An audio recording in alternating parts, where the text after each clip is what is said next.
नमस्कार, आप सभी का स्वागत है वाव फैक्ट्स पर। बहुत से ऐसे सामान्य ज्ञान की बातें हैं जिनको जानने की उत्सुकता रहती ही होगी आपके दिमाग में। क्यों आपको नहीं लगता कि कुतुब मीनार के पास जो लौह स्तंभ यानी कि लोहे का जो एक पोल खड़ा हुआ है उसमें जंग क्यों नहीं लगी? क्यों धातु में देर से और लकड़ी में जल्दी से आग जल जाती है? क्यों कमजोर हो जाती है याददाश्त? ऐसे बहुत से सवालों के जवाब आज इस वीडियो के माध्यम से आपको देने जा रहे हैं। तो आइए सामान्य ज्ञान बढ़ाते हैं और जानते हैं कि ऐसा क्यों होता है। नंबर 1, सर्दियों का मौसम है और सर्दियों में जब तक हम आग के सामने ना बैठे ठंड जाती ही नहीं है। आपने भी कभी ना कभी आग जलाई होगी और वो भी लकड़ी में, क्योंकि लकड़ी आग तुरंत पकड़ लेती है जबकि धातु में आग देर से पकड़ती है। लेकिन ऐसा क्यों है? दरअसल लकड़ी वास्तव में जलती नहीं बल्कि गैस बनकर उड़ती रहती है। जब हम लकड़ी को जलाने की कोशिश करते हैं तो उसमें मौजूद यौगिकों के अणु खंड होकर ज्वलनशील गैस में परिवर्तित हो जाते हैं और ये गैस हवा में मिलकर जलने लगती है।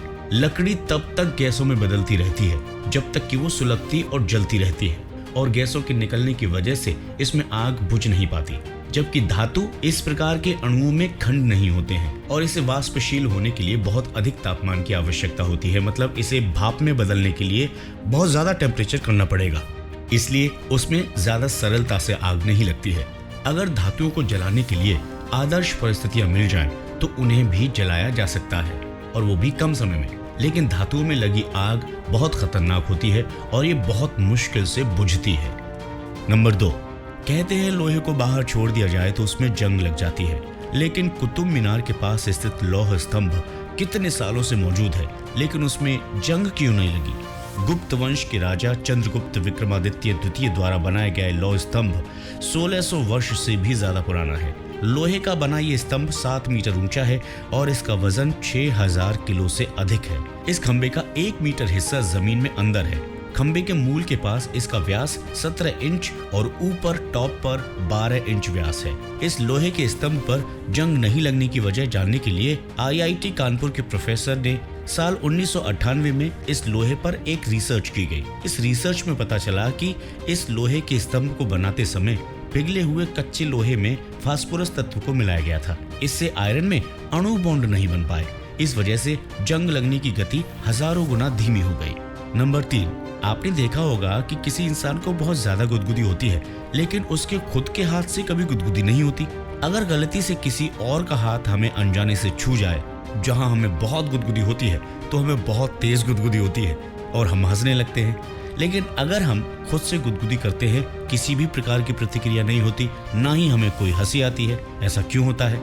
हमारे दिमाग में कुछ इस तरह से प्रोग्राम होता है कि दूसरे के द्वारा छुए जाने वाली चीजें और अपने हाथ से छुए जाने वाली चीजों में अंतर करने का एक बहुत ही शानदार गुण विकसित हो जाता है। दिमाग सबसे पहले उन संकेतों को, उन सिग्नल्स को इग्नोर करता है जो आंतरिक होते हैं, यानी जो हम खुद करते हैं। जब भी कोई व्यक्ति जब हमें गुदगुदी करता है तो वो हंसी उसके कारण होने वाले आकस्मिक यानी कि अचानक से भय का एक रूप होती है। जब हम खुद गुदगुदी करते हैं और हमें गुदगुदी नहीं होती, ये दिमाग के उस हिस्से के कारण होता है जिसका नाम है सेरेबेलम और ये दिमाग के पिछले हिस्से में होता है। ये दिमाग में जो दूसरे सिग्नल्स आते हैं उन सभी सिग्नल्स को नियंत्रित करता है, मतलब किस पे रिएक्ट करना है किस पे नहीं। नंबर 5, अब जैसे कपड़े तो आप सबने धोए होंगे ना, कभी माँ के धो दिए होंगे, कभी पत्नी के भी धो दिए होंगे, कभी खुद के धो लिए होंगे। लेकिन कभी सोचा है कि साबुन का झाग हमेशा सफेद ही क्यों होता है? साबुन चाहे किसी भी कलर का हो लेकिन झाग हमेशा सफेद होता है। इसके पीछे वैज्ञानिक कारण ये है कि किसी वस्तु का अपना कोई रंग नहीं होता। उस पर जब प्रकाश की किरणें पड़ती हैं तो वो बाकी रंगों को सोख कर जिस रंग को परावर्तित करता है वही उसका रंग होता है। यही नियम कहता है कि जब कोई वस्तु सभी रंगों को सोख लेती है तो वो काली होती है, मतलब कोई भी रंग उससे रिफ्लेक्ट नहीं हो रहा है। और जब कोई वस्तु सारे रंगों को रिफ्लेक्ट कर देती है, परावर्तित कर देती है, तो वो सफेद दिखने लगती है। साबुन का झाग सफेद दिखाई देने के पीछे भी यही कारण है, क्योंकि साबुन का झाग सभी रंगों को परावर्तित कर देता है, उन्हें रिफ्लेक्ट कर देता है। इसके कारण वो सफेद दिखाई देता है। झाग कोई ठोस पदार्थ नहीं होता है। इसकी सबसे छोटी इकाई पानी, हवा और साबुन से मिलकर बनी एक पतली फिल्म होती है। ये पतली फिल्म गोल आकार ले लेती है, हम इसे बुलबुला कहते हैं। दरअसल साबुन का झाग बहुत सारे छोटे बुलबुले का समूह होता है। साबुन के एक बुलबुले में घुसते ही प्रकाश की किरणें अलग अलग दिशा में परावर्तित होने लगती हैं। यानी उसके अंदर प्रकाश की किरणें किसी एक दिशा में जाने की बजाय अलग अलग दिशा में बिखर जाती है। यही कारण है कि साबुन का एक बड़ा बुलबुला हमें पारदर्शी और सतरंगी फिल्म जैसा दिखाई देता है।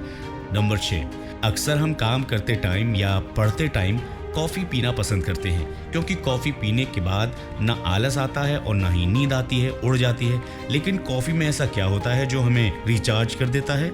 जब हम कॉफ़ी पीते हैं तो कैफीन पेट और छोटी आंत के जरिए ब्लड स्ट्रीम में प्रवेश करता है और फिर लगभग कुछ घंटों के लिए शरीर में घूमता रहता है। ये बॉडी में एडेनोसिन यानी कि नींद लाने वाले पदार्थ रिसेप्टर को ब्लॉक करके नींद को रोक देती है। कॉफी या कैफीन हमारी सर्केडियन रिदम यानी कि शारीरिक, मानसिक और व्यावहारिक परिवर्तन को अपसेट कर देती है।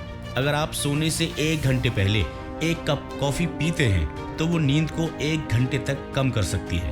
तो ऐसा क्यों होता है? इसके कई जवाब आपको मिल गए होंगे। तो भाई इतनी सारी जानकारी हम आपको एक साथ इकट्ठा करके लाते हैं, तो थोड़ा सा लाइक मार दीजिए, क्योंकि अगर आप लाइक मारेंगे तो हमारे लिए बहुत ही ज़्यादा इंपॉर्टेंट होता है। हम उम्मीद करते हैं कि जो भी इस वीडियो पर आता है और इस वीडियो को देखता है एक बार लाइक करके ज़रूर जाएगा और इस चैनल को सब्सक्राइब करेंगे तो बहुत अच्छा लगेगा। नमस्कार।